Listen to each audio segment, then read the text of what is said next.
The police dog halted abruptly in the dark alley, refusing to proceed.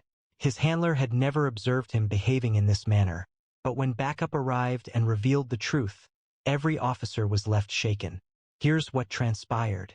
Now, before we delve into today's story, please leave a comment below indicating where in the world you're watching from. And if you enjoy remarkable police dog stories like this one, be sure to click that subscribe button. You won't want to miss what's coming next.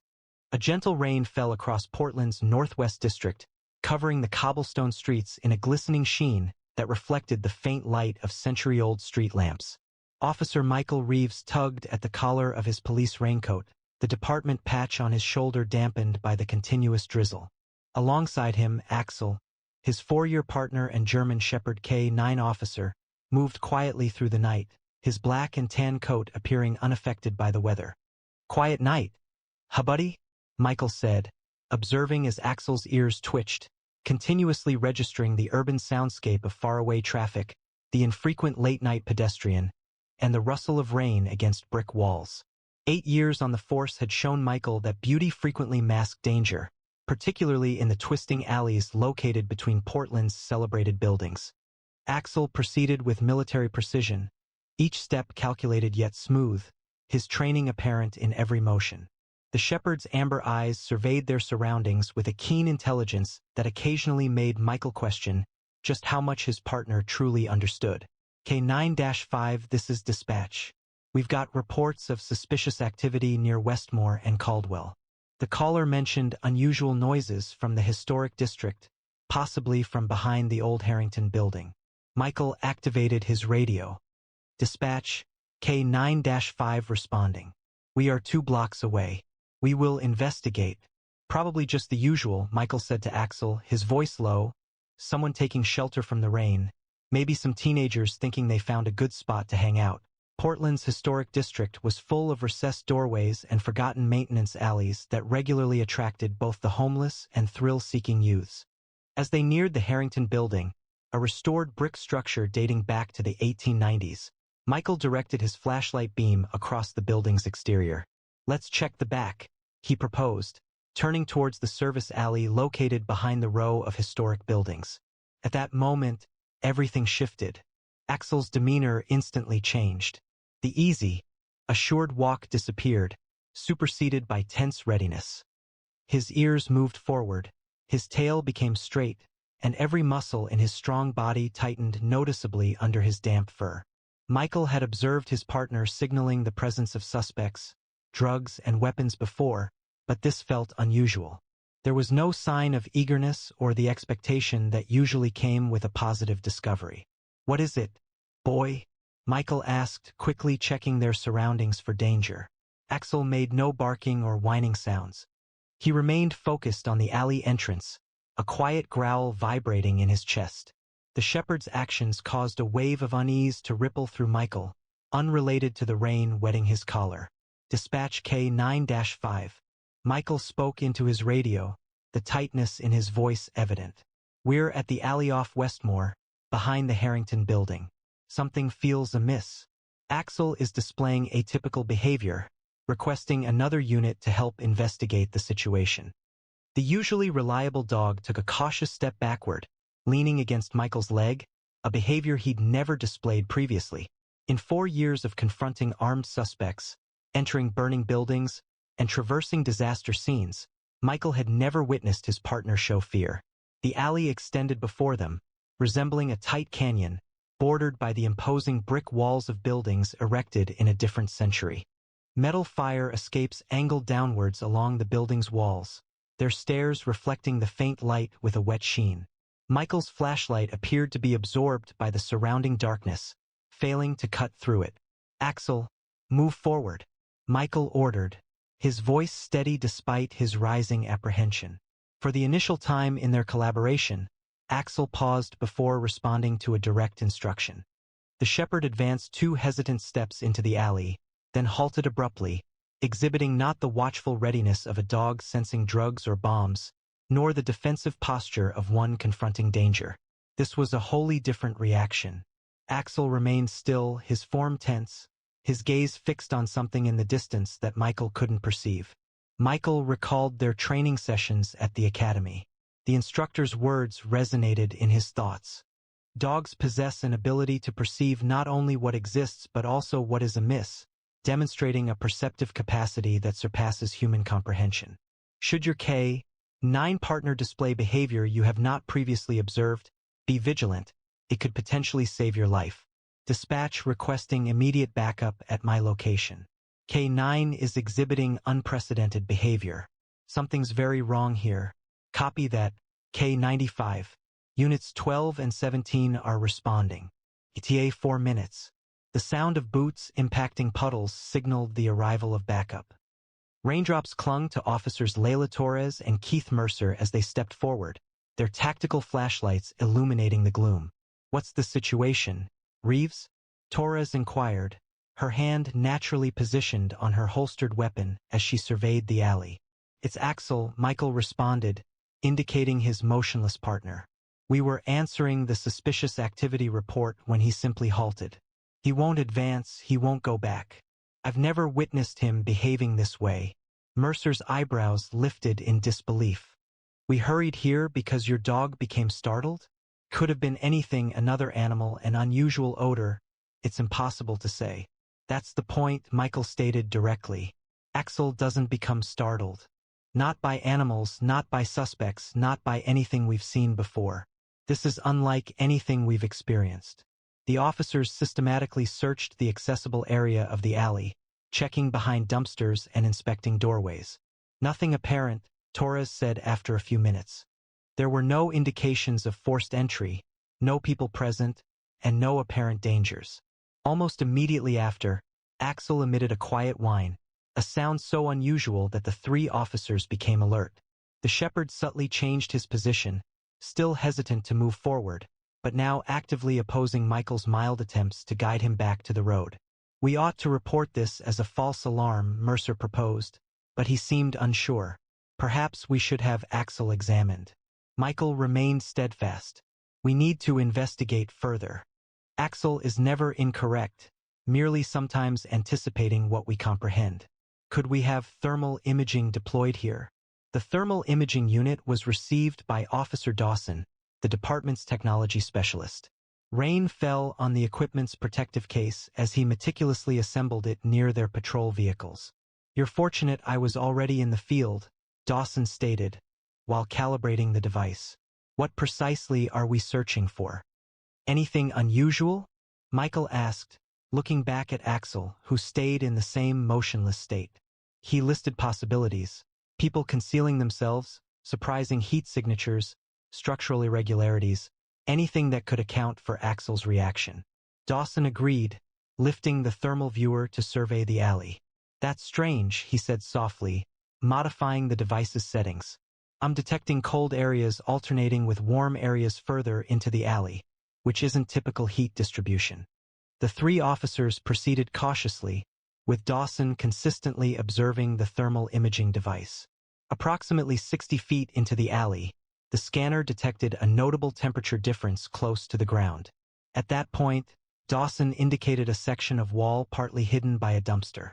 He noted that area displayed an unusual thermal pattern, showing cold spots that were unexpected. Michael then shone his flashlight to the spot Dawson had shown. Initially, it seemed like a standard section of the building's foundation. However, a more careful look showed slight variations. The bricks didn't align with the primary wall's design, and a narrow line indicated what seemed to be a maintenance entrance. That's not documented in any of the building plans I've reviewed, Mercer stated, shifting the dumpster to gain a clearer perspective. And look at this. The beam of his flashlight revealed new scuff marks on the ground, indicating the recent movement of the large dumpster. The maintenance door's lock displayed indications of being forced, and the settled dust had been disrupted. Michael noticed something additional. A small symbol was etched into the metal frame of the door. It wasn't graffiti, but rather a carefully and deliberately created design. A circle encompassed a stylized eye with emanating lines. We need to document this, he stated, taking photos with his department-issued phone, and to call in additional units. Dispatch, we've located a concealed entrance showing signs of recent activity. requesting Detective Division and additional backup for further investigation. Copy that, Unit 17. Detective Division notified. Be advised, Detective Wright is responding personally. Detective Marcus Wright arrived 20 minutes later, his weathered face serious beneath the brim of a rain-speckled fedora. Wright, at the age of 53, held legendary status within the department. His 25 years of experience had fostered a nearly uncanny knack for linking seemingly unrelated pieces of evidence. I've witnessed this previously, Wright stated softly, gesturing above the carving without making contact. 3 cases within the past year, all related to trafficking activities.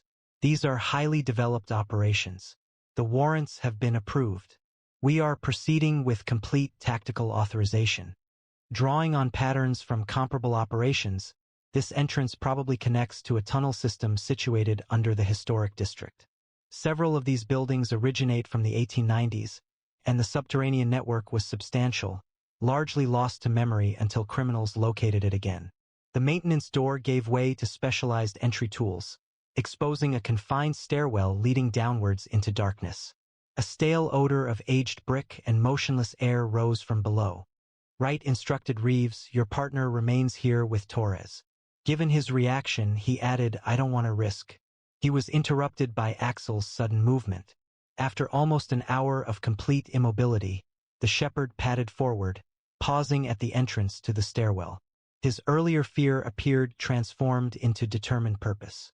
"I believe he wants to lead," Michael said, surprised by the change. Wright considered this.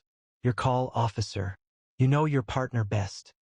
The initial descent was spearheaded by Axel, with Michael, Wright, and 4 other officers following. Their flashlights revealed a passage that had undergone recent renovations. The original brick walls were reinforced with contemporary metal supports, and electrical conduit was installed along the ceiling, while the floor had been cleared of any obstructions. "Someone has invested resources here," Wright noted. "These aren't just casual trespassers." The passage stretched approximately 100 yards before widening into a more spacious area displaying evidence of recent use. Sleeping bags were carefully arranged against one wall. A portable generator remained still in the corner. Particularly unsettling were the restraints secured to another wall, several sets designed to accommodate various wrist sizes. Axel proceeded deliberately around the chamber, his nose working continuously, then centered his attention on a metal footlocker located beneath a temporary table. Michael carefully opened the container, revealing dozens of passports, ID cards, and personal effects. He reported, leafing through the documents, that they bore different names and nationalities, but the individuals appeared to be of similar ages, mostly late teens and early 20s. Wright examined a detailed map pinned to the wall. "Look at this," he said. It displayed the entire tunnel network with connections to at least 6 buildings above. They were utilizing the old bootlegger routes from Prohibition, supplemented by some newer additions. Axel stiffened again, turning toward one of the 3 tunnel entrances extending from the main chamber. This was a posture of readiness, unlike his previous stillness, that Michael recognized. The dog had identified something particular. "He's detected something," Michael told the others, drawing his weapon. "Fresh scent, I'm guessing." "Which tunnel?" Wright asked, moving to stand beside him. "The eastern one," Michael replied, referencing his position. Wright checked the map. "That leads toward the river. Approximately 200 yards ahead lies a significant intersection, branching into several paths." The detective swiftly decided, "We have sufficient resources for a complete operational deployment. I'm requesting tactical teams to secure the alternative access points." He pointed out several locations on the map. "Are we proceeding?" Michael inquired, observing Axel's growing anticipation. Wright nodded gravely. "Your partner reports the presence of something or someone newly arrived in that tunnel. Whether they were victims or suspects, action was necessary, and they weren't delaying." Axel guided them further into the tunnel system. His previous uncertainty vanished. The tunnel then led to a more expansive, roughly circular chamber, with 5 passages extending outwards, resembling spokes on a wheel. "We are directly under the Westmoreland building," Wright stated, checking a compact GPS device. "The former bank, dating back to the 1920s and now converted into luxury apartments, provided a perfect cover. Residents were constantly coming and going at all hours, and no one questioned deliveries or service visits. Axel circled the chamber, his nose working overtime, before settling precisely between two of the outgoing tunnels. This alert posture indicated he had found what he was searching for, but could not pinpoint a specific location. Both passages Michael interpreted with the sense originating from both directions. Wright divided their small team. Mercer, you and Jefferson proceed along the right passage with Reeves and Axel. Henderson and I will take the left, maintain radio contact every 2 minutes, and initiate an immediate call if you discover anything. The passage gradually widened again, indicating signs of more extensive renovation. After approximately 100 yards, they arrived at another chamber, this one clearly designed for human occupation. This room differed from the initial one they found. It had been transformed into a regulated environment. Sections separated by lockable doors ran along one wall. A complex computer system was situated on another. Filing cabinets, a medical examination table, and recording devices finished the unsettling display. Jesus, Mercer said, observing the scene. What the heck is this place? Michael remained silent, observing as Axel carefully examined the room, indicating particular cabinets and locations. Following his partner's direction, Michael located several passports and identification papers, each bearing different names but featuring identical photographs. Even more unsettling were the medical records, containing detailed examinations, blood analysis, and psychological evaluations. They're manipulating people here, Michael stated at last, the weight of realization dawning on him. Assessing them, establishing new identities, and readying them for the future. Jefferson had opened one of the file cabinets. Sir, you need to see this. The drawer held numerous folders, each marked with a name, date, and destination code. Affixed to each file was a photograph of a young person, most appearing frightened, disoriented, or unnaturally sedated. This isn't just trafficking, Wright stated from the doorway, having rejoined them after exploring the other passage. This was a complex operation. He displayed a leather-bound journal. Financial records were discovered in the other chamber, revealing millions of dollars in transactions. Axel persisted in his careful examination of the chamber, finally settling in front of a metal door located at the far end of the room. Another guarded location. This door differed from those previously found. It was heavier, secured with a modern electronic lock instead of a traditional deadbolt. There are people behind that door, Michael said, moving to join his partner. Wright examined the lock system. High-end security. They're keeping something valuable in there. Or someone, Mercer added.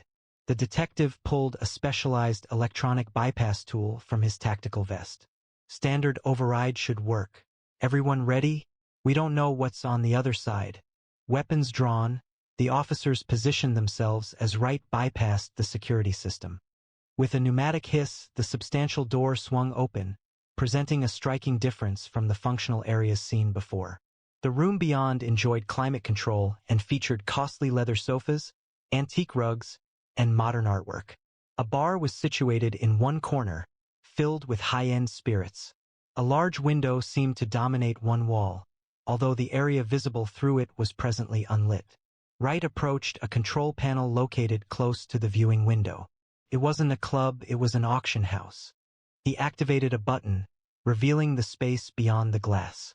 The connected room held a small stage, encircled by theater-style seating accommodating roughly 20 people. Multiple camera angles were covered by mounted cameras, and a podium was positioned at the stage's center. They're selling them, Michael stated, the words tasting like bile in his mouth, selling people to the highest bidder. Axel maintained his alert posture. Without a doubt, his focus had heightened, his gaze moving from the auction room to a second door located at the far end of the VIP lounge. This second door opened into a hallway containing 6 rooms extending from it. Each room was compact, furnished with just a bed and minimal amenities. 5 remained unoccupied, but the 6th, call medical now, Michael instructed as he stepped into the last room. 3 people rested on thin mattresses, 2 young women and a boy who appeared to be no older than 14. All were unconscious, but alive, with intravenous lines connected to their arms from medical bags suspended on portable stands. Sedated, Wright observed, verifying one woman's pulse. The pulse was strong and steady. They would remain under sedation until transport or, he looked back towards the auction room, his expression tightening until they were sold. Michael heard updates from the tactical teams through his radio as they secured additional access points within the underground network. Early information showed that at least 2 suspects were caught attempting to escape via a service exit 4 blocks away. The medical team had just reached the 3 victims to provide care when Axel abruptly stood up, fur bristling. This was not his warning for discovering evidence or even sensing a concealed individual. This served as the initial response, a consequence of an urgent danger. Prior to any action, Axel rapidly entered an unmapped tunnel, his speed requiring Michael to run to maintain visual contact. "Axel, wait," he called, drawing his weapon while running. Correct, potential suspects were in motion. The tunnel made a sharp turn, dividing into smaller passages that indicated recent activity. Michael listened for Mercer and Wright's footsteps as they followed, the sounds bouncing off the walls of the underground maze, but his attention stayed fixed on Axel's quickly fading figure in front. The shepherd moved through the twisting passages with steadfast confidence, making turns without pause. Ahead, Axel's barking resonated back to them, shifting from the controlled quiet of tracking to the sharp warning that indicated he had trapped his target. The passage ended with a rough wooden staircase ascending to a trapdoor. Axel stood at the foot of the stairs, intently observing the ceiling, barking with great force. The trapdoor above them moved slightly, revealing a narrow beam of faint light around its perimeter. Axel's barking grew louder. Rather than opening completely, the trapdoor shut abruptly, accompanied by the noise of a substantial object being pulled across its surface from above. The sound of hurried footsteps faded, accompanied by worried voices. "They're running." Michael began climbing the stairs, but Wright seized his arm. "Wait," he cautioned. "They could be setting a trap." Simultaneously, a quiet electronic beep came from above, followed by the noticeable hiss of gas being emitted. "Back," Wright commanded. "Everyone evacuate this area. Immediately." They retreated, just as a poisonous cloud started to leak through the spaces around the trapdoor. Axel guided them to a point 30 yards behind, where the air was still clean. "CS gas likely," Wright stated. "They're attempting to impede our progress." Jefferson's radio emitted static. The perimeter team was reporting activity at the Sentinel building. 2 suspects were observed leaving through the loading dock, proceeding east on foot. Michael, without awaiting verification, followed his partner, relying on Axel's judgment instead of conventional reasoning. The constricted passage appeared to twist unexpectedly, scarcely wide enough for the officers to pass through in sections, yet it kept a consistent diagonal path. "Clever dog," Wright observed as they reached a broader passage that rose sharply upward. "This has to be an original bootlegger route, not documented on any of the current maps." The passage ended at a corroded iron ladder, leading to a round hatch above. Michael ascended first, exerting force against the substantial cover. The mechanism resisted briefly before yielding with a groan of protest, exposing the interior of what appeared to be an abandoned mechanical room. "We're in the basement of Arlington Place," he reported back, recognizing the distinctive marble flooring visible through a partially open door that's directly across from the Sentinel building. They moved swiftly through the deserted building. Following Axel's silent guidance, the dog moved quickly from one puddle to the next. Michael observed water splashes mirroring the rhythm of running footsteps that had rippled the standing water. They arrived on Eastman Street just in time to witness 2 individuals sprint across the road, 2 blocks distant, and vanish into the entrance of a parking garage. "That's them," Michael exclaimed, starting to run with Axel leading the way. "Dispatch. Suspects are entering the Westover parking structure from the Eastman Street side." On the 3rd level, Axel abruptly decreased his speed, assuming a stalking stance. Just around the bend of the ramp, obscured somewhat by a support column, 2 men were working intensely at a laptop computer linked to a small portable device. Documents and hard drives were strewn about, and one was carefully inserting papers into a handheld shredder. "Police, don't move," Wright announced, appearing with his weapon raised. The younger of the two men quickly raised his hands, his face paling, while the older one moved to retrieve something from under his jacket. Axel responded immediately, swiftly moving across the space with intense focus. Before the man could finish his action, the shepherd secured the suspect's wrist with a firm bite, applying the necessary pressure to restrain him without causing significant harm. Weapon.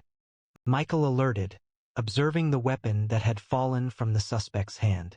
Within seconds, both men were restrained face down on the concrete with their hands zip-tied behind them. The younger one had already begun speaking, his words pouring out in a frantic attempt to distance himself from his companion. "I just handle the tech," he insisted. "I set up the auction software, maintain the network. I never touched any of the merchandise. I mean, the people. It was all Kirsch's operation." The processing center located under Portland's historic district transformed into the city's most extensive crime scene in recent history. Over 3 days, teams of forensic specialists meticulously cataloged evidence, documented the facility's layout, and collected DNA samples, which ultimately aided in identifying numerous victims who had previously passed through the operation. The level of sophistication was particularly unsettling, Wright noted during a short respite. "The majority of trafficking operations we disrupt are spontaneous and lack organization. This operation, however, functions similarly to a Fortune 500 company, exhibiting a corporate structure, quality control measures, and customer service protocols. The victims were regarded as commodities, possessing defined specifications and warranties. The 5 rescued victims were transferred to a specialized trauma center, where medical professionals experienced in trafficking cases are working to stabilize them physically while initiating the significantly longer process of psychological recovery." Wright told Michael that the youngest one was speaking. Just briefly, but it provided a timeline. She had been abducted 6 days ago in Seattle, survived the initial processing, but hadn't yet appeared in their auction catalog. The evidence, obtained from the suspect's laptop, proved to be even more valuable than expected. The documents held more than just customer details and financial data. They included communication records connecting the Portland operation to related sites in Vancouver, San Francisco, and extending eastward to Chicago. "International task forces are already targeting 3 locations based on our intelligence," Wright stated. "The plan involves coordinated raids and simultaneous action to avoid alerting any warning systems." Regarding the symbol discovered, the eye with the radiating lines, Wright confirmed that it represents their branding. "This pattern has emerged in previous instances, though we didn't grasp its meaning at the time. We now recognize it as a marker for their high-end product range, a designation they use, not one I would apply." His reaction clearly showed his displeasure. Each line signifies a distinct service they provide. The largest operations possess the highest number of lines. The one discovered had 7, the greatest number we've ever recorded. 1 week later, Michael and Axel resumed their standard patrol duties. The officer's path intentionally steered clear of the historic district, where the investigation persisted behind police barriers and under the observation of federal agents. Chief Bennett had recognized their requirement to resume a regular routine following the heightened stress of the previous week. The morning presented crisp, clear conditions. Autumn sunlight illuminated Portland's trees with a golden hue as they patrolled their beat through Cathedral Park. Axel proceeded with his characteristic disciplined precision, yet Michael observed a slight alteration in his partner, possibly a greater alertness or a stronger trust in his own intuition. They halted close to the St. John's Bridge, its Gothic arches rising above the Willamette River. Michael released Axel's leash, granting him a short respite in the grass while remaining vigilant about their environment. "You change things, he said softly to the shepherd. "It wasn't just concerning those 5 we located, but for hundreds more. They would never meet." Axel looked up at him with those intelligent amber eyes that sometimes seem to understand far more than any animal should. The case had already resulted in coordinated raids in 3 cities, the rescue of 17 additional victims, and the identification of over 40 individuals involved in the trafficking network. Yesterday, Wright had informed me that the International Task Force was planning operations in 6 countries, utilizing evidence obtained from the Portland facility.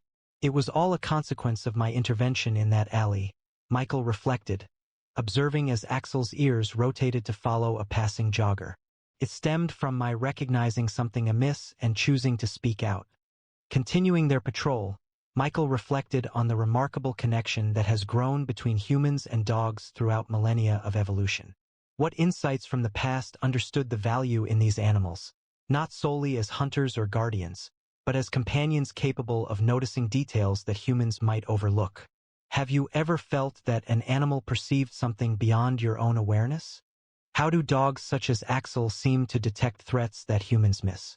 We welcome your stories and opinions in the comments below. Do you think the connection between canine officers and their handlers extends past training, potentially reaching a level beyond our complete understanding? Please share your thoughts with our community. If this story of Axel's extraordinary discovery moved you, don't forget to subscribe and turn on notifications so you never miss another tale of remarkable canine heroes. Share this video with anyone who appreciates the incredible capabilities of working dogs and the special humans who partner with them. Check out our previous canine stories appearing on your screen now, and we'll see you again tomorrow at the same time with another brand new video. A police dog persistently barked at a pregnant woman in the mall, leading to confusion and embarrassment. Initially, the incident was disregarded, and security even asked them to leave. However, hours later, doctors revealed a disturbing realization. If the dog hadn't intervened, the baby wouldn't have survived. The following details the actual sequence of events. Please share in the comments where you're watching from. Don't forget to subscribe, as another compelling Royal Guard story will be released tomorrow at the same time. You won't want to miss it. The fluorescent lights of Seattle's downtown precinct hummed overhead as Officer Deborah Morgan clipped the specialized canine vest onto Max, her Belgian Malinois partner of 3 years. Outside, the October rain painted the city streets in glistening reflections. A persistent rain fell, the sort that residents generally ignored but tourists hurried to avoid. Deborah straightened her uniform collar, verified her gear one last time, and looked at the wall clock. It was 7:15 a.m. 15 minutes until their patrol shift formally started. Prepared for another day ensuring the streets were secure. Partner? She inquired, gently scratching behind Max's attentive ears. The dog's intelligent, amber eyes followed her actions with the focused intensity that had earned him a legendary reputation within the department. His muscular physique remained perfectly still as she fastened the specialized canine unit patches, signifying his status as law enforcement rather than a service animal. The precinct was filled with the regulated disorder of shift change. Night officers completing reports before departing for home, day shift receiving assignments, and coffee being consumed in abundance. Sergeant Wallace stopped as he walked by, giving Max a respectful nod. "Got something interesting for you two today, Morgan," he said, presenting a tablet containing their patrol assignments. A shopping mall had reported some minor shoplifting. Ordinarily, a standard patrol unit would be dispatched, but there had been a string of organized retail thefts in that area. Management specifically asked for our best team. Deborah held back a smile at the subtle compliment. Her 7 years with the canine unit had established a reputation for meticulousness, but it was Max who had genuinely defined their partnership. What started as routine patrol and apprehension training transformed when trainers recognized Max's exceptional sense of smell, especially his capacity to identify blood in quantities so small they occasionally bypassed laboratory analysis. This skill set was first used for identifying injured suspects and finding victims during disaster events. 2 years prior, they were involved in the response following the Highway 18 bridge collapse, where Max located 3 victims trapped under rubble that thermal imaging failed to detect. His remarkable accuracy resulted in specialized training with the Medical Detection Research Program at Pacific Northwest University, where researchers continued to investigate the full scope of his abilities. "Another day, another dollar," Deborah commented, attaching Max's lead to her belt as they proceeded towards the parking garage. The specialized canine unit SUV waited in its designated spot, equipment already inspected and loaded during the previous night's end-of-shift protocol. While driving through Seattle's rain-slicked streets, Max sat attentively in his custom compartment, occasionally observing passing pedestrians before refocusing his gaze ahead. Morning traffic flowed with reluctant efficiency, commuters maneuvering between puddles and construction detours as the wipers maintained a steady rhythm against the windshield. Their radio emitted static before delivering the morning's first dispatch. Unit K-93 respond to Westfield Shopping Center, south entrance near Macy's. Loss prevention personnel have detained a shoplifting suspect who has requested police assistance for a formal arrest and a potential link to organized retail theft. K-93 is responding, Deborah acknowledged, activating her lights to expedite travel through the busy streets. Estimated time of arrival is roughly 8 minutes. Max noticed a change in her voice, a slight transition to the official tone that invariably indicated they were on duty. As they neared the large Westfield shopping center, neither expected this seemingly ordinary call to challenge their teamwork in unforeseen ways. The south entrance was unusually busy for a Wednesday morning. A local school holiday had drawn numerous families, filling the walkways with strollers and teenagers, even with the ongoing rain. Deborah led Max through the automatic doors, and his training was immediately apparent as he moved through the busy area with precise heel alignment, disregarding the infrequent surprised reactions or pointing from children who noticed the police dog. Security Chief Alvarez greeted them just inside. His neat uniform and professional appearance stood in contrast to the visibly distressed young man in handcuffs sitting on a bench nearby. A small collection of merchandise still bearing security tags was gathered as evidence. "Thank you for coming, Officer Morgan," Alvarez said, extending his hand. "We caught this one attempting to leave with approximately $600 worth of electronics. The store manager wishes to press charges, and we've had 3 comparable incidents this month." Deborah nodded, already assessing the surroundings while maintaining a relaxed but firm hold on Max's lead. "We will collect his information and transport him back to the precinct for processing. Are there any witnesses we should speak with?" Alvarez indicated a small group of people waiting close to the security office: a store employee, an elderly man using a cane, and a visibly pregnant woman wearing a blue maternity dress, appearing to be approximately 7 months pregnant. The woman in blue, Emily Thompson, had observed him removing security tags in the electronics department. She was the individual who notified our team. Deborah moved toward the witnesses, with Max moving smoothly alongside her. Gathering statements had become a familiar process for her during her time on the force. Build rapport, collect information in chronological order, address any discrepancies, and thank individuals for their civic duty. "Mrs. Thompson, I'm Officer Morgan. I understand you observed the shoplifting incident. I would like to obtain your statement if you—" Max's actions shifted so abruptly that Deborah nearly lost her hold. The Belgian Malinois froze, his nose working intensely, his focus entirely on Emily Thompson. Before Deborah could give a correction, Max emitted 3 distinct barks, not the usual alert bark used in training, but a more pressing, more demanding sound. "Max, quiet," Deborah stated firmly, a blush rising on her cheeks as people turned to look throughout the mall entrance. The dog disregarded her entirely, an unprecedented action in their 3 years together. He edged closer to the pregnant woman, his barks growing louder. Emily Thompson moved backward, her hand moving to shield her belly. "What's wrong with him? Is he dangerous?" she asked, her voice filled with worry as she stepped away. "I'm so sorry," Deborah said, positioning herself between Max and the woman. "He's extremely well trained. This behavior is completely out of character." Security Chief Alvarez advanced, his demeanor shifting from professional to concerned. "Officer Morgan, perhaps you should remove your dog from the premises. We have other witnesses who can provide statements." Max continued to strain toward Emily, whining now between barks, his entire body communicating urgency that Deborah couldn't understand. A small group had assembled, with phones out to capture what was happening.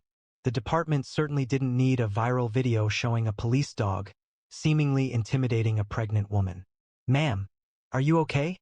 Deborah asked Emily, still working to keep Max under control. "Did he frighten you?" Emily's hand stayed protectively on her abdomen. "I'm fine, just startled. Perhaps he's responding to something different." The baby kicked precisely as he began barking. "Deborah commanded. Max, settle." Deborah spoke with greater authority, eventually succeeding in drawing him back a few steps, even though his gaze remained focused on Emily's midsection. His actions were raising concerns for Deborah. This wasn't a display of aggression or a lack of training. It appeared Max was attempting to urgently convey a particular message. Mrs. Thompson, this may seem unusual, but are you having any medical concerns related to your pregnancy? Any pain or discomfort whatsoever? Emily appeared surprised by the inquiry. Just the typical backache and some pressure, nothing unexpected for 7 months. Why are you asking? Alvarez's patience was obviously dwindling. Officer, we have a retail theft suspect in custody and witnesses waiting. If your canine is unable to maintain appropriate behavior, we should proceed with this process without him. Deborah nodded reluctantly, feeling conflicted between her professional duties and the persistent feeling that Max's behavior needed to be addressed. Throughout the 3 years they'd collaborated, he had never been incorrect when alerting with such urgency. I understand. Mrs. Thompson, I apologize for the interruption. If you are willing to proceed, I'd like to swiftly record your statement so you can leave. As Emily began describing what she'd observed in the electronics department, Max finally sat at Deborah's direction. He kept his gaze fixed on the pregnant woman, his muscles visibly trembling as he fought against whatever his instincts urged him to do. Again, I sincerely apologize for Max's behavior, Deborah said, concluding Emily's statement, her voice remaining professional despite the lingering embarrassment she felt. The pregnant woman had provided detailed information about the shoplifter's actions, but throughout the entire conversation, Max had remained focused on her, whining softly despite Deborah's quiet corrections. It's really fine, Emily insisted, though she kept a cautious distance from the Belgian Malinois. Animals sometimes react unusually around pregnant women. My sister's cat wouldn't leave her alone during her 3rd trimester. Security Chief Alvarez expressed his displeasure, frequently glancing at his watch. Officer Morgan, we must process the suspect and resume regular operations at this entrance. This incident is causing considerable disruption, he stated. Deborah nodded in agreement, pausing briefly before closing her notebook. Mrs. Thompson, would you be willing to have the mall's first aid responder assess your vitals prior to your departure? This is simply a precaution. Max is specially trained in medical detection, and his actions indicate he's alerting to something. Emily's husband, Mark Thompson, a tall man in a business suit, has now joined them. Is that truly necessary? We are already running behind schedule for her prenatal appointment this afternoon. It would only take a minute, Deborah urged calmly. Max has a recorded history of identifying medical concerns prior to human recognition. Mark noticed a touch of worry in Deborah's tone. He thought it likely wouldn't be a problem. Emily had experienced more backaches than usual today. The mall's first aid responder, Rodriguez, who previously worked as an EMT, arrived quickly with a medical kit. His brief examination showed no immediate issues. Emily's blood pressure was a little high, but remained within the expected range for pregnancy. Her pulse was steady, and she indicated no unusual symptoms beyond the normal discomfort of the 3rd trimester. Everything appeared normal, Rodriguez concluded, as he packed away his stethoscope. Blood pressure was slightly elevated, but that's typical after standing and giving police statements. I suggest resting before your doctor's appointment this afternoon. Mark assisted Emily to her feet, his arms providing support around her waist. There, you see? Nothing to worry about. Your dog likely just smelled something else. Deborah nodded, although she noticed Max's continued alertness. We appreciate your understanding. Please don't hesitate to seek medical care if you notice any changes before your scheduled appointment. As the Thompsons walked away in the direction of the mall's north parking structure, Max pulled on his lead, emitting another whine that caused Deborah's stomach to clench with concern.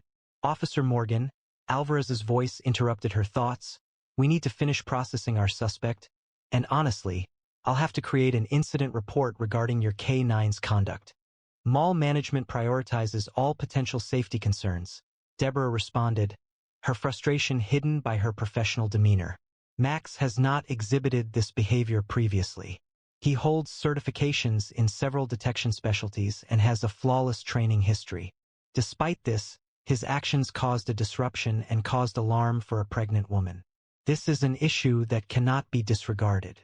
Deborah finished the required forms for the shoplifting suspect, coordinating for a patrol unit to convey him to the precinct for booking. During this time, Max appeared remarkably apprehensive, his focus frequently returning to the path the Thompsons had taken, even after they were no longer visible. When they ultimately reached their vehicle, Deborah began to question her partnership. Had she misinterpreted Max's actions?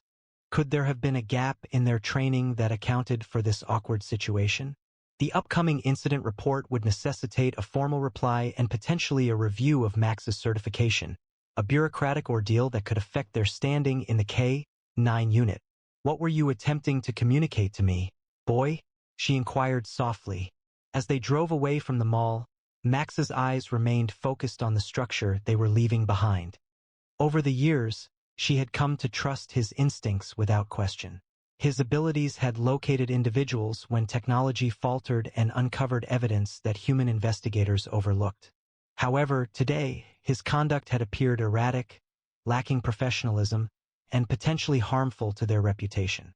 Despite this, as they drove back to the precinct, Deborah felt a persistent unease that Max had been attempting to convey something significant, something that everyone, including herself, had disregarded prematurely.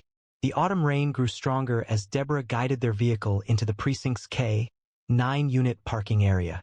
Her thoughts returned to the initial time she encountered Max 3 years previously at the regional training facility in eastern Washington. She was recuperating from a shoulder injury, which she had gotten during a chase, an event that made her reconsider her career in patrol. The K-9 division appeared to be an ideal change, blending her law enforcement background with her long-held love of working dogs. Max remained calmly still in his kennel, while other dogs barked and jumped energetically as potential handlers passed by. A certain quality in his concentrated, focused gaze had established a connection with her instantly, an intelligence that appeared to examine her as completely as she was assessing him.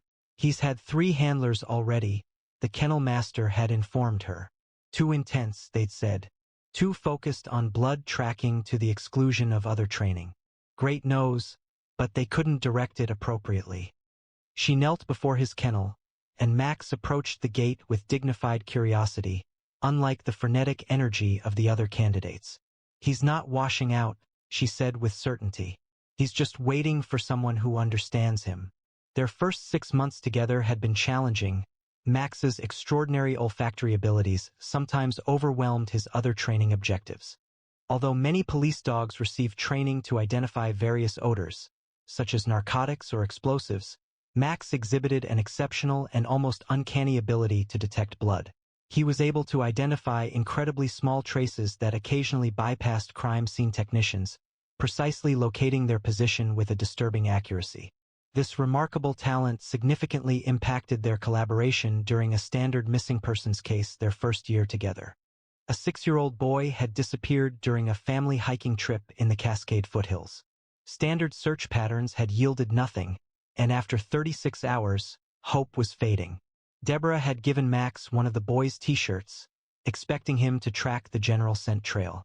Instead, Max had detected microscopic blood traces from a small scrape the child had sustained before going missing. The blood was so minimal the parents hadn't even realized their son was injured. Following this nearly invisible trail, Max guided rescuers to an abandoned mining shaft, the location where the boy had fallen and become trapped. Medical personnel subsequently confirmed that without Max's exceptional detection abilities, they would not have found the child in time.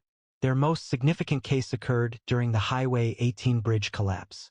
Amid the chaos of broken concrete and twisted rebar, Max systematically located survivors by detecting blood through layers of debris. A notable example occurred when he firmly advocated for a specific area of collapsed roadway, even though thermal imaging revealed no heat signatures. Rescue personnel subsequently located a young woman experiencing hypothermia. Her core temperature was so low that sensors failed to register it. However, Max identified microscopic blood originating from her internal injuries, perceiving it through 20 feet of concrete. Following the incident, researchers from Pacific Northwest University's medical detection program contacted the department regarding a study of Max's abilities. Subsequent, controlled tests validated what Deborah already knew. Max could detect blood at concentrations as low as a few parts per billion, and even more remarkably, he could differentiate between various types of bleeding, appearing to prioritize based on the severity or source of the blood. Dr. Eleanor Patel, the program's lead researcher, had been especially intrigued by Max's seeming ability to detect internal bleeding that presented with no external signs. He's not simply smelling the blood, she explained to Deborah during one testing session. He's detecting these specific biomarkers released when certain tissues are damaged. It's as if he possesses a portable medical laboratory in his nose. This training was integrated into their standard certification process, with Max's capabilities detailed in peer-reviewed research articles and specialized law enforcement journals. His detection skills had identified gunshot victims concealed within buildings, determined internal injuries in car accident victims who presented without visible trauma, and even alerted to a brain aneurysm in a colleague during a routine training exercise. Despite this, those remarkable talents had been disregarded by all, even herself, when Max had concentrated on Emily Thompson. Now, sitting in the parking lot, rain beating on the roof of their car, Deborah resolved to act. Max had never been mistaken when expressing that degree of concern, not once in 3 years. She retrieved her phone and searched for Emily Thompson, Seattle. A social media profile surfaced instantly. The woman from the mall, whose profile picture showed her smiling next to her husband, appeared pregnant to a lesser extent in the image. Her listed previous employment was Thompson & Associates Legal Services. Deborah paused for only a moment before entering the address into her GPS. Max had relied on her judgment repeatedly throughout their partnership. It might be the right time to reciprocate that trust fully, even if it carried the risk of an official warning. The Bellevue Heights apartments presented a sharp difference from the nearby area, a contemporary high-rise with expansive windows reflecting the overcast sky. Deborah had changed into regular clothing, keeping her badge safely tucked in her jacket pocket. Max was in the passenger seat, his work vest off, but his specialized training collar still fastened. "This is likely nothing," Deborah said to him as they waited parked near the building entrance. "Should I be incorrect, this unsanctioned follow-up investigation could jeopardize both our professional lives." Max's unwavering look suggested unwavering confidence, his posture rigid with the same readiness he exhibited at the mall. When Emily Thompson's blue SUV entered the building's underground parking area, his response was instant, a quiet signal and movement forward that Deborah had come to recognize as unwavering belief. "All right, colleague," she said, starting her engine, "but we will proceed cautiously." The building's concierge halted them at the lobby entrance, observing Max with professional concern. "I'm sorry, ma'am, but pets aren't allowed in the common areas without prior arrangement." Deborah presented her badge, maintaining a conversational tone rather than an authoritative one. "I'm Officer Morgan, Seattle PD. I'm following up on an incident report involving one of your residents, Emily Thompson. It will only take a few minutes." The concierge paused, then placed a brief call that seemed to resolve any issues. 18th floor, apartment 1802. "I will inform Mr. Thompson that you are coming up." The elevator journey provided Deborah time to reevaluate her decision once more. She possessed no legitimate reason for her presence here, nor a case number to justify the follow-up. Should the Thompsons lodge a complaint about harassment, she would lack departmental protection. Despite Max's persistent focus, that characteristic intensity which had previously saved lives, it reinforced her determination. Mark Thompson opened the door, having removed his earlier business attire and opting for more relaxed clothing. His face shifted from polite curiosity to recognition and then to exhaustion. "Officer Morgan, is there an issue with Emily's statement?" "No, there wasn't," Deborah confirmed. "I wanted to discuss what happened this morning in person. My canine partner exhibited atypical behavior, and in my experience, that necessitates a reevaluation." She indicated Max, who stood attentively nearby.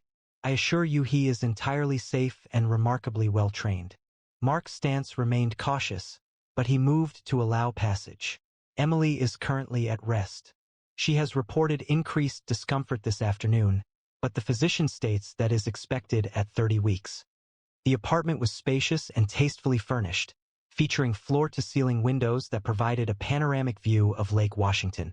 Emily reclined on a sectional sofa, appearing more fatigued than she had earlier that morning. A throw blanket covered her legs, even though the apartment was warm. "Officer Morgan?" Emily's surprise was clear as she attempted to sit up straighter. She asked, Is something wrong with my witness statement? Max's reaction was immediate and unmistakable. His body tightened, his nose working quickly as he focused intently on Emily, mirroring the focus he's displayed at the mall, but now with heightened urgency. I apologize for this unusual visit, Deborah began, keeping a firm grip on Max's lead. But I wanted to check on you. Max is specially trained in medical detection, and his behavior this morning indicated he detected something concerning. Emily's hand moved protectively over her abdomen. The mall first aid person reported everything was fine. Deborah conceded that it was likely. However, Max had a proven ability to identify medical concerns prior to the onset of typical signs.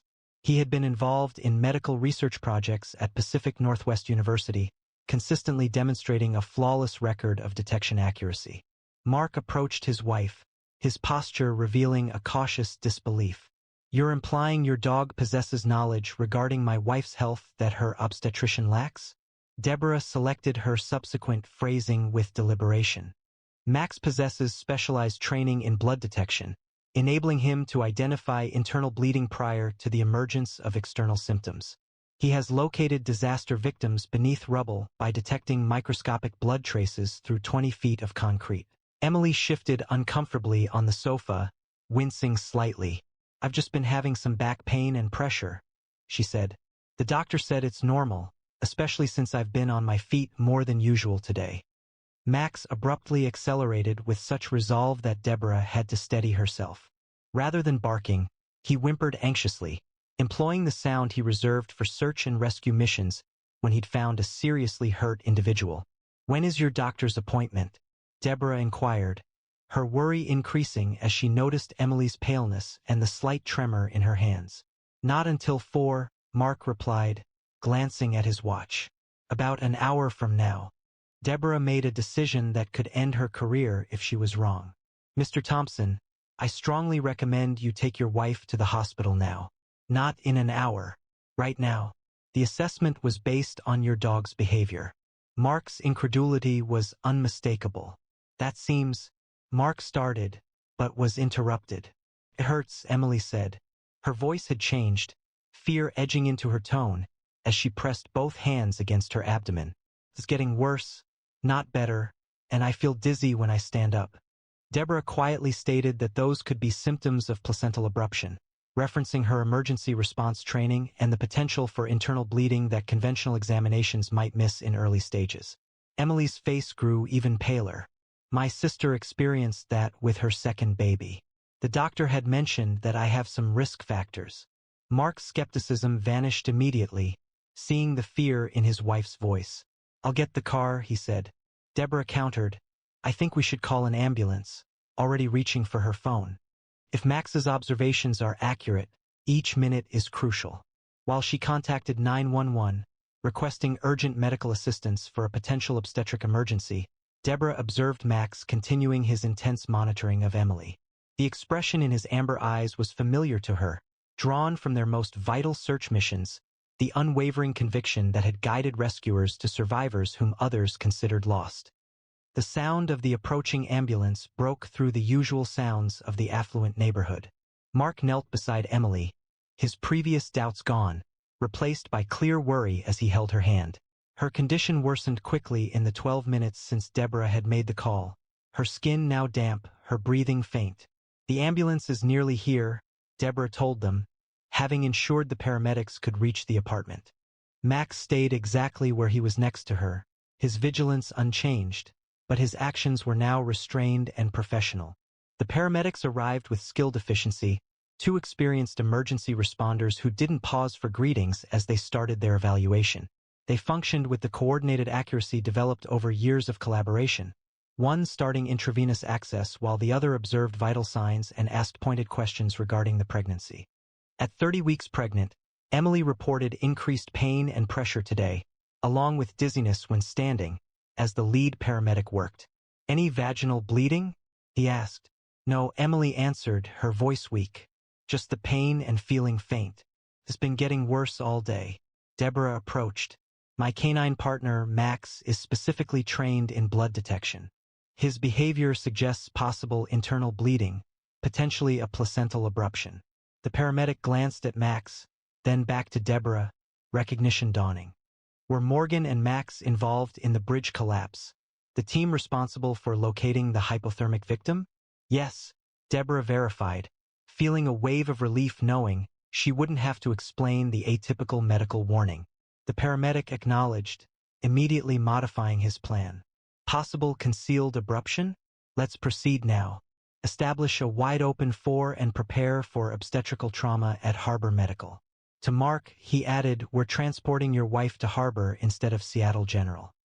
This facility boasts the region's leading high-risk obstetrics team. Emily was moved to the stretcher with careful urgency. Her condition was deteriorating as her body attempted to counteract the blood loss, a detail only Max was able to discern. The paramedics permitted Mark to accompany them in the ambulance. Before the doors closed, the lead paramedic addressed Deborah. Are you coming? If your K-9 detected anything our equipment isn't showing, the doctors will want to know precisely how he alerted. Deborah acknowledged, trailing behind in her car with Max secured in his compartment. The ambulance navigated the traffic at a measured pace, its lights and sirens clearing a path through the crowded roadways as it proceeded to the waterfront hospital complex. During the journey, Deborah's police radio transmitted an urgent notification from the ambulance. Patient becoming unresponsive, BP declining, potential obstetric hemorrhage underway, estimated time of arrival at Harbor Medical, for minutes. Deborah gripped the steering wheel, keeping pace with the ambulance. Max, unable to decipher the radio communication, noticed the shift in her stance and whimpered gently from his space. Good boy, she said. You were right. You knew when nobody else did. Harbor Medical's emergency entrance was already ready upon their arrival. A trauma team stood by, prepared with equipment for both Emily and the baby. Deborah observed the transfer of Emily from the ambulance, the medical personnel moving with the focused urgency characteristic of serious incidents. A tall woman in surgical scrubs approached as Emily was wheeled into the hospital, questioning the paramedics before addressing Deborah. I'm Dr. Keisha Williams, obstetrical trauma, she stated. They tell me your K-9 detected this before conventional symptoms appeared? Deborah confirmed. Yes, Max is specialized in blood detection. He exhibited significant concern regarding Mrs. Thompson around 9:30 a.m. this morning, followed by heightened alarm when we examined her at her apartment around 2:45 p.m. Dr. Williams appeared contemplative, not dismissive. The first ultrasound does not reveal a clear placental abruption, but her declining blood pressure and other symptoms indicate a possible internal hemorrhage. Could your dog's behavior assist us in pinpointing the source of the bleeding? Deborah confirmed his capability, expressing surprise but appreciating the doctor's candor. He is trained to identify the most potent origin of the smell. The doctor then decided to bring him in, stating, we are preparing for emergency surgery, but if your dog can provide us with any further details regarding the site of the bleeding, it could save valuable time. Deborah guided Max through the emergency department, disregarding the surprised glances from his staff as they entered the trauma bay, where Emily was now encircled by medical equipment. The monitoring devices indicated her heart rate was elevated, and her blood pressure was dangerously low, even with fluids being administered through 2 IVs. Emily, we're going to perform an emergency cesarean, Dr. Williams was explaining. The baby is showing signs of distress, and your condition is deteriorating. Rapid action was essential. Max proceeded with impeccable control as Deborah positioned him nearer the bed. His nose systematically scanned across Emily's body before he settled quickly, placing his paw deliberately and steadily on the upper right quadrant of her abdomen, a trained signal indicating the most concentrated source of the scent he was following. Upper right quadrant, Dr. Williams observed. Possible right-sided placental abruption with retroplacental bleeding. Let's move her 2 or 3 now, prepare for a possible DIC protocol, and have the neonatal team on standby for premature delivery. As they wheeled Emily toward the operating room, she reached out weakly toward Deborah and Max. Thank you, she whispered.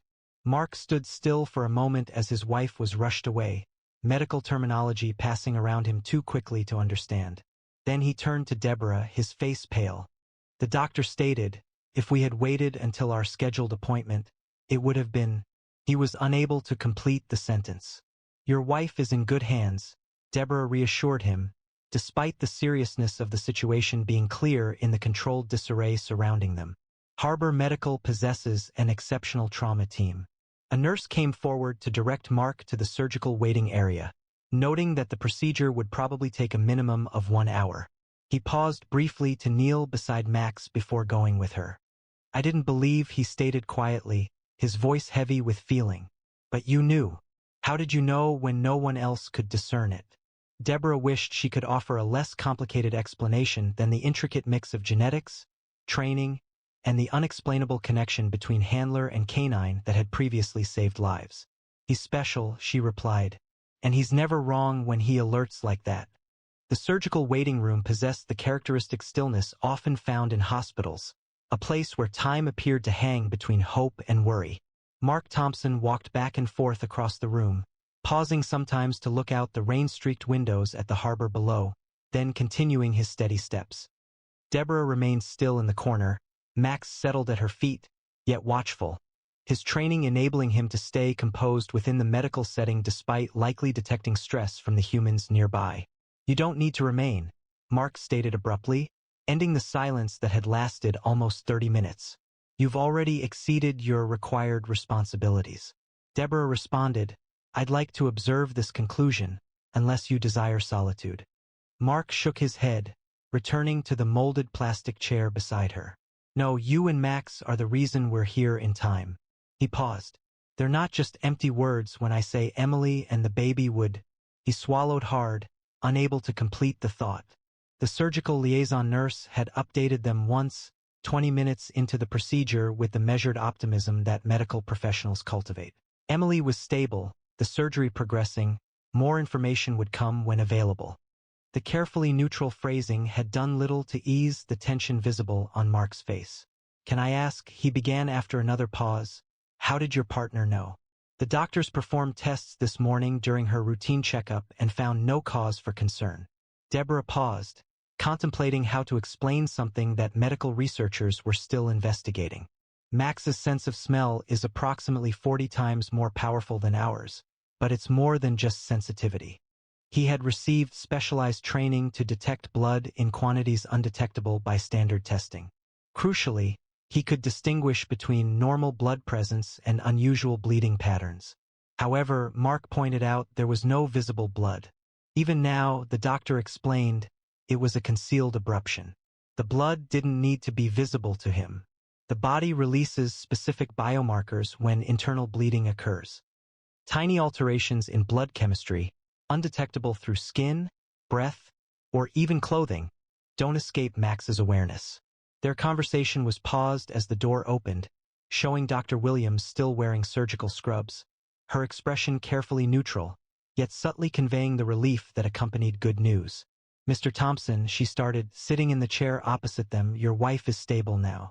An emergency cesarean delivery was performed, and we are currently treating the placental abruption that caused significant internal bleeding. And the baby? Mark asked, his voice quiet. Your daughter is in neonatal intensive care. She is premature at 30 weeks, but is breathing independently with supplemental oxygen. Her vital signs are stable, which is notable given the situation. The visible strain lessened from Mark's body, although worry remained on his face. Is it possible for me to see them? Emily is recovering now.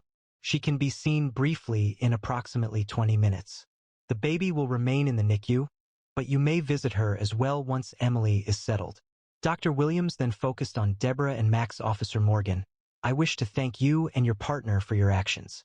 The surgical team verified a concealed placental abruption precisely where your dog indicated. How critical was it? Deborah inquired softly. The doctor's formal composure eased a bit. Throughout my 15 years practicing obstetrical medicine, I have seldom observed a concealed abruption advance to such a degree without noticeable external signs.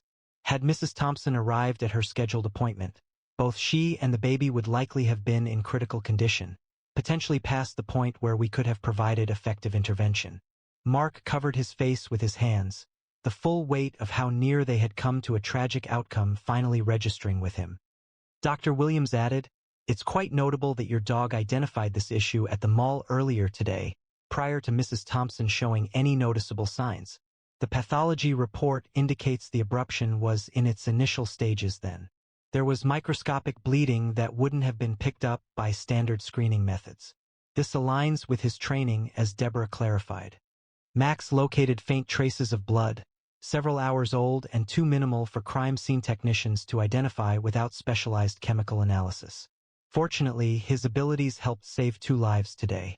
Dr. Williams observed, consulting her pager.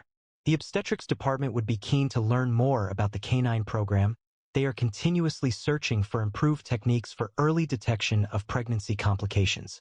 After the doctor departed, Mark remained silent for several minutes, processing everything. Finally, he turned to Deborah. I dismissed him completely this morning. I thought it was just an untrained animal making a scene, he said. Most people would have reacted the same way, Deborah assured him. That's why I came to your apartment, despite having no official reason to follow up. I've learned to trust Max's alerts, even when they seem improbable. How did this happen without anyone noticing? Mark asked. The inquiry seemed aimed more at himself than at Deborah. Emily had a checkup just last week. All results were normal. Dr. Williams noted it was concealed. The bleeding was situated behind the placenta, not externally. Such instances are notably dangerous as they frequently lack symptoms until they reach a critical state. The liaison nurse reappeared, letting them know Emily had been moved to recovery and Mark could visit briefly. He stood up, then paused. Would you and Max join as well? For just a moment, I believe Emily would like to express her gratitude to both of you. The recovery room was softly lit and peaceful, except for the consistent beeping of the medical devices. Emily was positioned a little upright, her skin still fair, but without the bluish tinge of severe blood loss.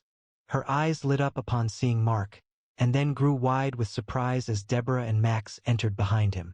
You remained, she said faintly, reaching out her hand. Thank you doesn't seem sufficient. Deborah moved closer to the bed, Max keeping his heels firmly planted. I'm just glad we followed up, she said. How are you feeling? Emily responded with a faint smile, like I've been hit by a truck. She added, but they say both I and Charlotte are going to be okay. Charlotte? Deborah inquired. Mark confirmed. Charlotte Morgan Thompson. We just decided on the middle name. It seemed appropriate to name her partly after the officer who saved her life, he said, his voice catching slightly. Deborah experienced a sudden emotion that constricted her throat. That's quite an honor, but Max deserves the recognition. He was the one who recognized something was amiss. Emily's eyes moved towards the Belgian Malinois, who was sitting attentively by Deborah. The doctor explained the situation, stating that Deborah had a concealed placental abruption that wouldn't have presented symptoms until it was too late. Your dog detected it hours before any medical equipment could have. Deborah explained that his nose can detect blood in concentrations as low as a few parts per billion. The research team at Pacific Northwest University continues to try and understand exactly how he distinguishes between normal blood presence and abnormal bleeding patterns. Well, whatever he sensed, Emily said, he knew before anyone else that something was seriously wrong. The doctor said, by the time we reached my scheduled appointment, she trailed off, her hand tightening around Mark's. Focusing on the encouraging aspects, the nurse interjected gently.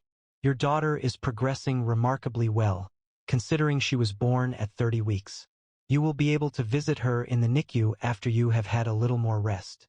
As preparations were made for Emily to get the rest she needed, Max did something unexpected. He moved a little closer, his nose softly touching Emily's hand where it lay on the blanket. The brief touch ended as he resumed his place next to Deborah, yet it brought tears to Emily's eyes. It's almost as if he knows, she murmured. Deborah affirmed with a nod, her own throat constricted with feeling. I believe he does. The neonatal intensive care unit functioned according to a unique cadence, separate from the regulated disorder of the emergency department below. Quiet tones and delicate actions fostered an environment of meticulous accuracy. While medical staff cared for the unit's small patients, 3 days elapsed since the emergency surgery. Deborah stood outside the glass-walled room, watching as Emily sat beside the incubator holding her daughter. Charlotte Morgan Thompson, born 8 weeks premature and weighing just over 3 pounds, had surpassed initial medical expectations. Despite needing continued oxygen and feeding support, she demonstrated significant strength, a quality neonatal specialist linked to the swift action that had avoided extended oxygen deficiency.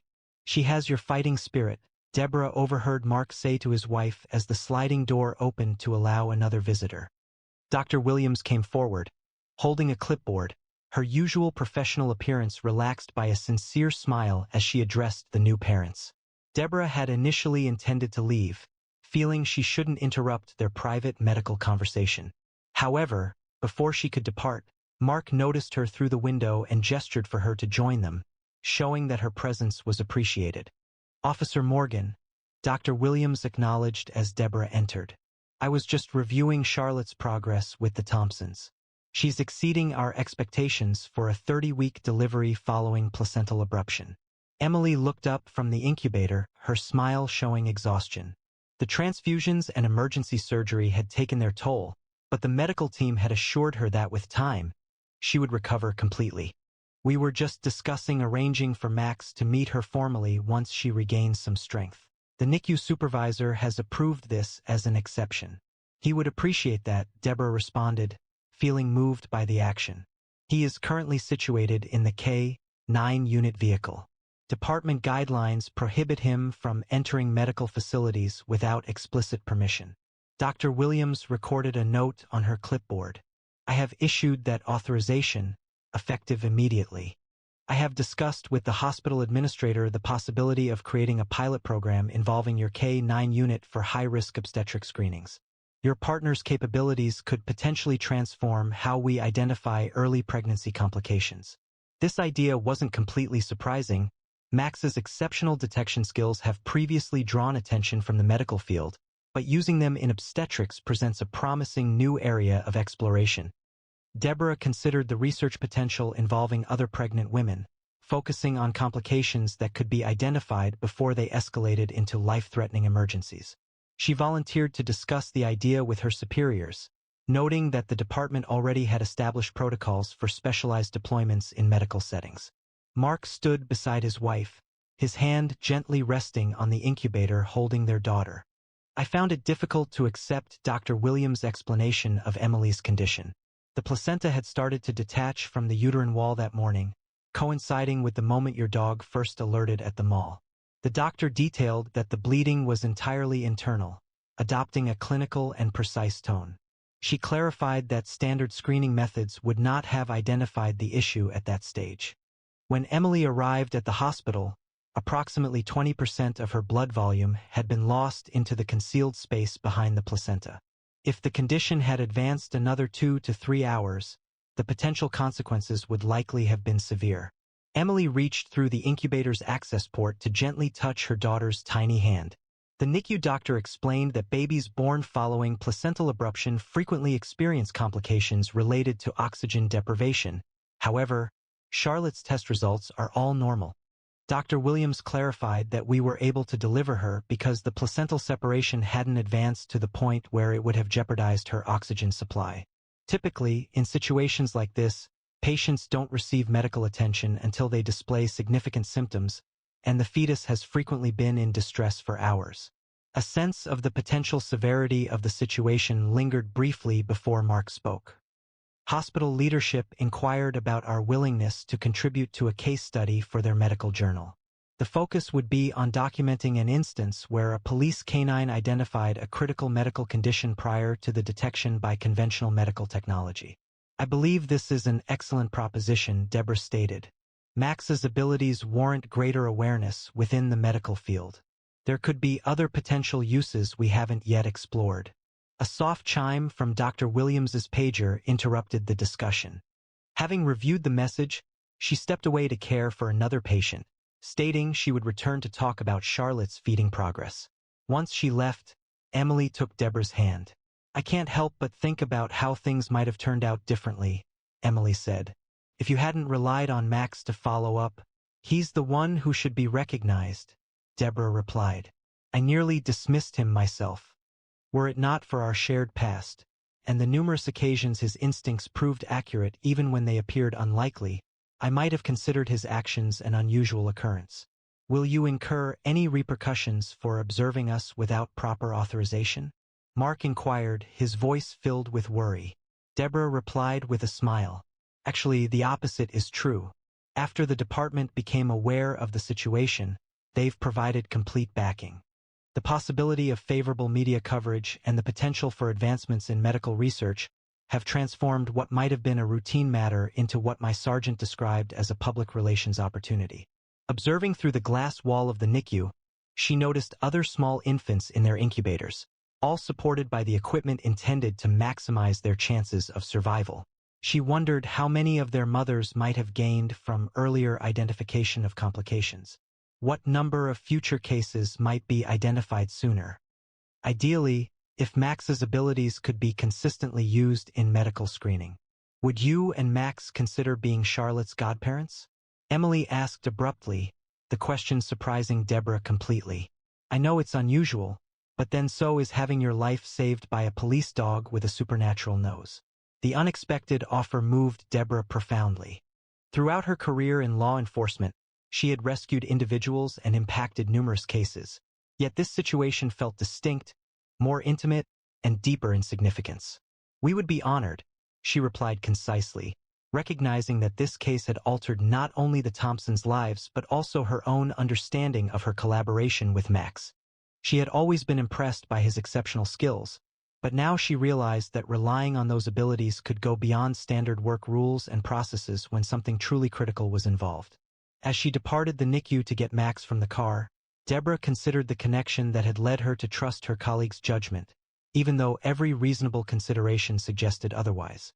Certain bonds transcended typical understanding, be it between a mother and child, a handler and dog, or the unusual capacity of a dog to perceive what advanced medical equipment missed until the situation was critical.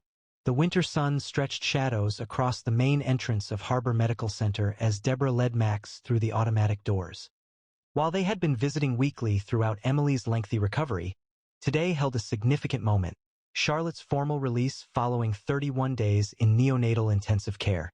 The Belgian Malinois moved with impeccable discipline despite the excitement visible in his attentive stance. He had adjusted surprisingly well to the hospital setting during their earlier visits, preserving his professional attitude even as staff paused to appreciate him. He chose a specialized therapy dog designation, temporarily granted for this visit, instead of his usual working vest.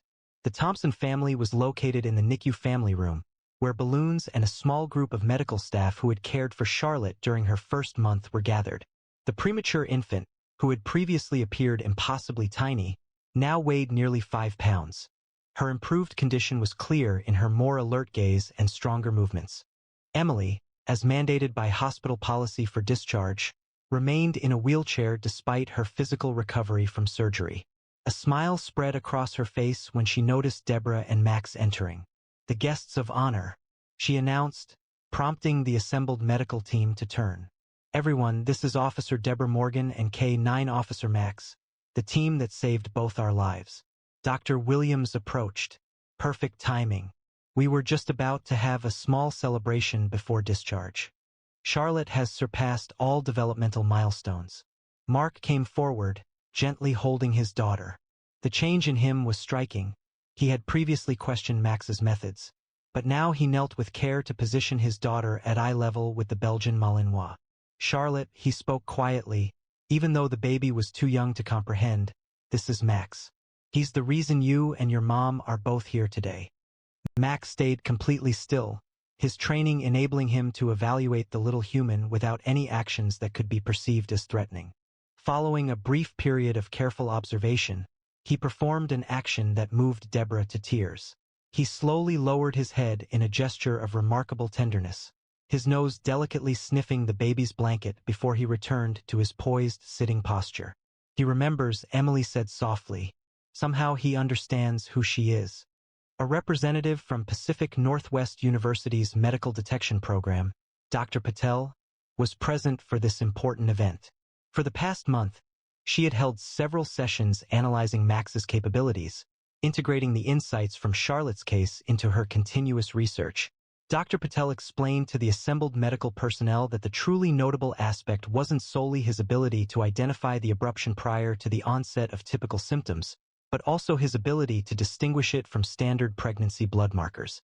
His nose detected the precise biomarkers indicative of placental separation, a capability beyond the scope of our present screening procedures. A NICU nurse who had been involved in Charlotte's care from her initial arrival expressed astonishment. In 23 years of neonatal nursing, I have encountered numerous placental abruption cases. The results are seldom this favorable, particularly with concealed abruptions, where diagnosis usually occurs only after pronounced symptoms manifest. That's why we are implementing the pilot program next month, Dr. Williams added. Officer Morgan and Max will visit our high-risk pregnancy clinic twice weekly to screen patients. We are developing a research protocol to document and analyze his alerts. Emily reached out to stroke Max's head, a gesture the disciplined canine accepted with dignified patience. We've been told that many women with my condition don't reach the hospital in time, she said quietly. Without immediate intervention, both mother and baby often, she didn't need to complete the thought. Everyone in the room understood the seriousness of what had nearly happened and what Max's extraordinary abilities had prevented. Mark carefully returned Charlotte to Emily's arms, the baby now sleeping peacefully, unaware of her medical journey or the significance of this day. We wanted to give you something, he said to Deborah, retrieving a small package from beside the wheelchair. While it may seem modest in comparison to your previous generosity, we wished for you to receive this. Within the securely packaged box was a framed photograph depicting Charlotte and her incubator, showcasing her small hand clasped around Emily's finger. Accompanying it, a silver, badge-shaped medallion bore the inscription Canine Hero, Max, along with Charlotte's birth date. The department already presented us with formal recognition last week, Deborah remarked, moved by this thoughtful personal touch. Emily clarified that this wasn't about formal acknowledgement. It was a gift from our family to yours, as you and Max have become to us. While they made arrangements to depart the hospital, Charlotte was safely secured in her car seat. With medical staff providing concluding directions, Deborah considered the remarkable sequence of occurrences that led them to this point. What started as a standard shoplifting call had fundamentally altered not only the Thompsons' lives, but potentially the future of maternal-fetal medicine. The hospital administrator had spoken with her earlier that week regarding the possibility of expanding the pilot program into a lasting screening initiative, one that could eventually be mirrored in hospitals nationwide. Max's capabilities, previously viewed as exceptional even within the specialized field of canine units, could potentially lead to a completely novel method for the early detection of pregnancy complications. As they accompanied the family to their vehicle, Deborah noted Max's persistent attentiveness, not the frantic vigilance of that initial meeting, but the content focus of a protector whose responsibility was now secure. Certain bonds defied easy understanding, whether built over years of collaboration or forged in a sudden crisis when intuition trumped formal instruction. As they arrived at the parking area, Emily spoke to Deborah for a final moment. The doctor informed me yesterday that if we had delayed even 2 more hours, neither Charlotte nor I would have made it. I can never adequately express my gratitude for heeding Max's concerns when everyone else disregarded them. Deborah observed Mark fastening the car seat, Charlotte sleeping soundly inside. That's what partnership signifies, she stated quietly. Occasionally, one must have faith, despite not completely comprehending. This feeling resonated as much within her connection with Max as it did regarding the remarkable rapport they had cultivated with the Thompson family. A note that frequently, the most meaningful relationships arise from instances where we choose to listen to intuition over reason, believe instead of question, and connect instead of withdraw. Have you ever observed an animal recognizing something before humans were able to perceive it? The remarkable story of Max and Officer Morgan illustrates that our animal companions often sense threats that are unseen by us. Their heightened senses, especially their remarkable ability to detect anomalies, occasionally alert them to medical conditions, natural disasters, or other threats well before we become aware. Throughout history, accounts have arisen of dogs detecting cancer in their owners, sensing oncoming seizures, or even alerting to significant changes in blood sugar levels. Although scientific research continues to examine these extraordinary capabilities, It remains undeniable that animals occasionally detect things that even advanced medical technology misses. Considering the critical emergency experienced by Emily and Charlotte Thompson, should trained police dogs be utilized more frequently in medical environments? Max's remarkable capability to identify a hidden placental abruption hours prior to standard signs emerging indicates possible, yet unrealized, possibilities for canine teams extending past typical law enforcement duties. With medical detection dogs increasingly utilized for conditions like diabetes and epilepsy, possibly law enforcement canines, through specialized training, could fill essential gaps in healthcare screening. What's the most astonishing animal instinct story you've encountered? You may have observed a pet acting unusually before an earthquake, a service dog alerting to an undetected medical emergency, or another striking example of animal perception that went beyond common understanding. We are interested in hearing about your experiences with these exceptional bonds between humans and animals. If Max and Officer Morgan's story resonated with you, please like and leave a comment sharing your thoughts. These incredible canine stories showcase the remarkable bond between handlers and their four-legged partners, connections that sometimes transcend explanation and occasionally save lives when it matters most. Don't forget to subscribe to our channel if you haven't already. We share new police canine stories regularly, each highlighting the remarkable abilities of these highly trained animals and the officers who work alongside them. Make sure you hit the notification bell so you don't miss a new upload. Watch our previous canine hero stories, which are appearing on your screen now. From drug detection and criminal apprehension to search and rescue operations, these incredible working dogs continue to prove that sometimes the most powerful tools in law enforcement have four paws and an extraordinary nose. We'll see you tomorrow with another brand new video.